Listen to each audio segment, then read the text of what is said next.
Oggi è stato presentato il suo libro su Tindaro Lagua, un momento di grande attività culturale che si è registrata qui alla Biblioteca Lucasiana con diversi interventi di grande spessore. Sì, oggi l'evento è andato veramente bene.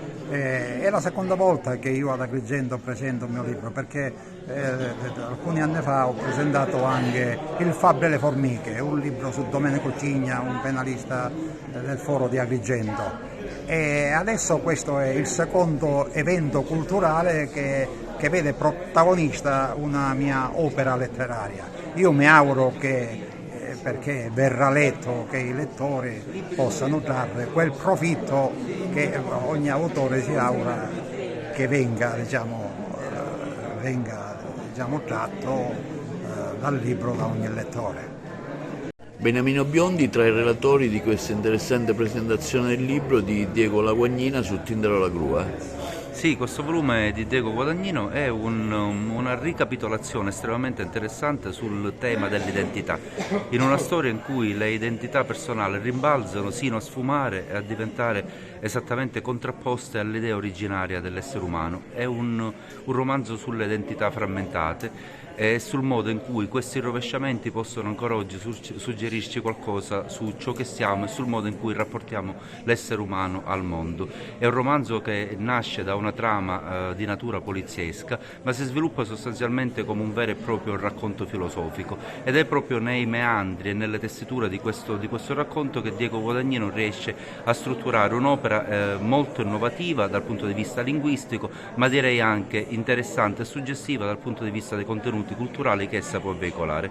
Oggi questa interessante iniziativa dove si è parlato del libro dell'avvocato Guadagnino su Tindaro Lagua.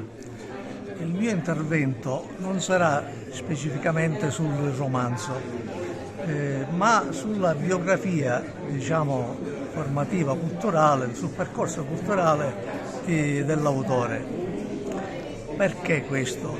Perché io penso che per capire in profondità il pensiero che traspare nel libro bisogna inquadrarlo in tutte le sue opere precedenti e addirittura, come dicevo, nelle sue precedenti fasi del percorso intellettuale. E sono tre fondamentalmente: quello giovanile della formazione cattolica, quello che deriva un pochettino dalla madre, dalla famiglia, dagli ambienti che frequentava da piccolo. Il secondo invece è quello che corrisponde grosso modo all'adolescenza, in cui passa da una formazione spirituale cattolica a un'altra, che è quella dell'utopia comunista, che si capisce bene la differenza enorme tra le due formazioni. Dopodiché, con la crisi del lungo 68 che finisce da noi in Italia nel 77, Guadagnino attraversa la crisi che un po' attraversano tutti i giovani di allora, che è la crisi delle ideologie. Intanto questo periodo corrisponde poi con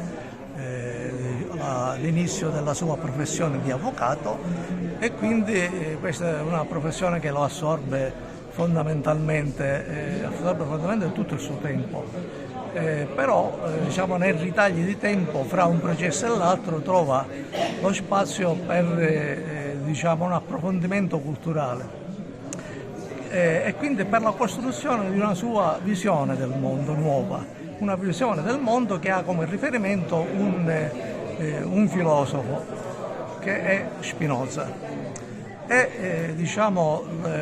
Questa presenza di Spinoza c'è un po' in tutte le sue opere, sia nelle sue opere poetiche, specialmente in Apocrifi, che è la sua seconda silloge, sia nel primo dei suoi due romanzi, che è I filosofi della quarta sezione, dove lui all'interno di una trama evidentemente romanzesca chiarisce in che cosa consiste il suo peculiare spinozismo. E quindi, per ritornare alla domanda iniziale, la gru, noi possiamo capire le opere più approfonditamente dell'autore se ne conosciamo la biografia intellettuale.